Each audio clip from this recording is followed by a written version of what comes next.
दहेज में मुझे पूरा पाकिस्तान दे दीजिए। बहनों भाइयों, एक बार जब अटल जी पाकिस्तान के दौरे पर थे, ध्यान से सुनिएगा, जब एक बार वो पाकिस्तान के दौरे पर थे, एक अविवाहित महिला ने उनसे कहा, उनके भाषण से प्रभावित होकर, आप मुझसे शादी कर लें लेकिन मुंह दिखाई में मुझे कश्मीर दे दें। तो उन्होंने कहा कि मैडम, मैं भी आपसे शादी करने को तैयार हूं, लेकिन दहेज में मुझे पूरा पाकिस्तान दे दीजिए। आज देश पूर्व प्रधानमंत्री भारत रत्न अटल बिहारी वाजपेयी की 101वीं जयंती मना रहा है।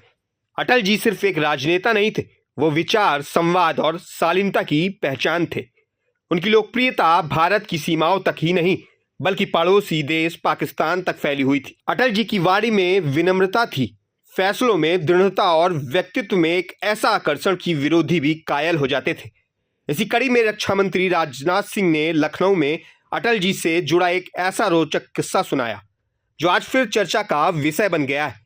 पाकिस्तान दौरे के दौरान दिया गया अटल जी का जवाब, जो आज भी उनकी सूझबूझ और हाजिर जवाबी की मिसाल माना जाता है। तो आखिर क्या था वो किस्सा और क्यों अटल बिहारी वाजपेयी आज भी लोगों के दिलों में जिंदा है? ये सब जानने के लिए देखिए हमारी ये खास रिपोर्ट। मित्रों, मैं याद दिलाना चाहता हूं, 1998 की बात है। अटल जी अस्वस्थ थे और न्यूयॉर्क के अस्पताल में उनका इलाज चल रहा था। उस समय उन्होंने एक कविता लिखी थी और वह धर्मयुग में छपने के लिए उन्होंने उस समय भेजी थी।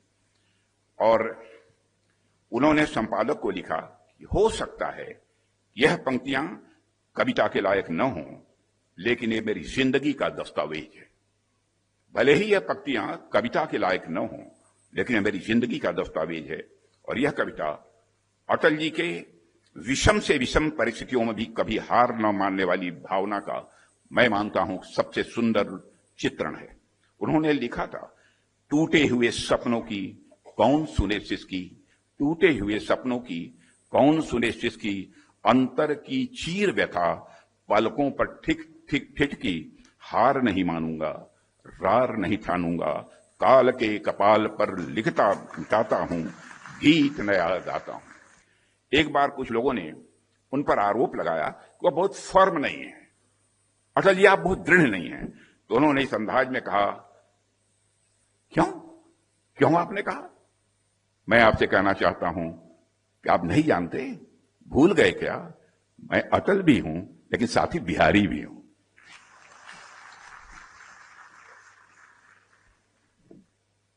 प्रत्युत्पन्न मति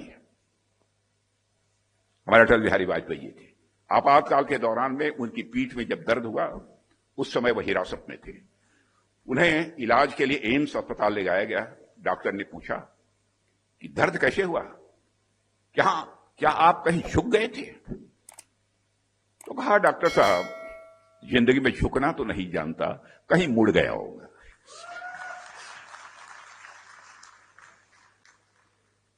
इसी बात से प्रेरित होकर अटल जी ने आपातकाल के विरुद्ध एक कविता लिखी थी कि दांव पर सब कुछ लगा है, दांव पर सब कुछ लगा है, रुक नहीं सकते, टूट सकते हैं मगर हम झुक नहीं सकते।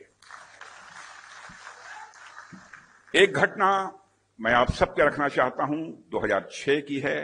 कुछ पत्रकारों ने अटल जी से पूछा, क्या इराक ऑयल कॉन्ट्रैक्ट घोटाले में कांग्रेस को बचाने के लिए पूर्व विदेश मंत्री नटवर सिंह को बलि का बकरा बनाया गया है? तो अटल जी ने जानते हैं क्या जवाब दिया? ये पूछा लोगों ने, क्या उस पर पर्दा डालने के लिए, उस भ्रष्टाचार पर नटवर सिंह जी को बलि का बकरा बनाया गया था? तो उन्होंने मुस्कुराते हुए जवाब दिया, मैं शाकाहारी हूं।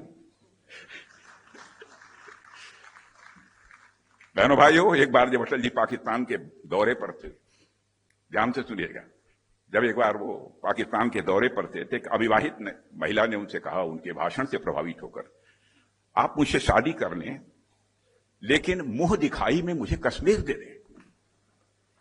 तो उन्होंने कहा कि मैडम, मैं भी आपसे शादी करने को तैयार हूं, लेकिन दहेज में मुझे पूरा पाकिस्तान दे दीजिए।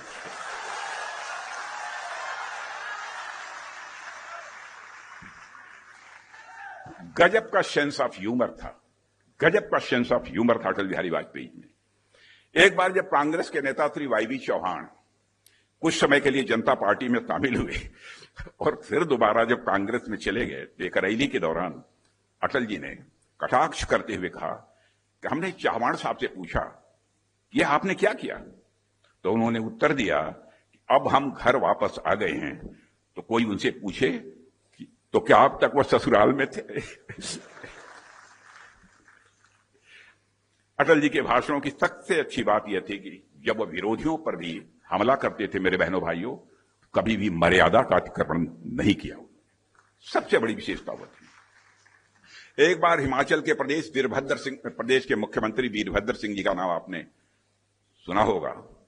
हिमाचल प्रदेश में भाषण करने के लिए गए तो उन्होंने कहा यहां के मुख्यमंत्री भद्र तो हैं लेकिन वीर नहीं है, और इतना कहकर सारी बात उन्होंने समाप्त कर दी।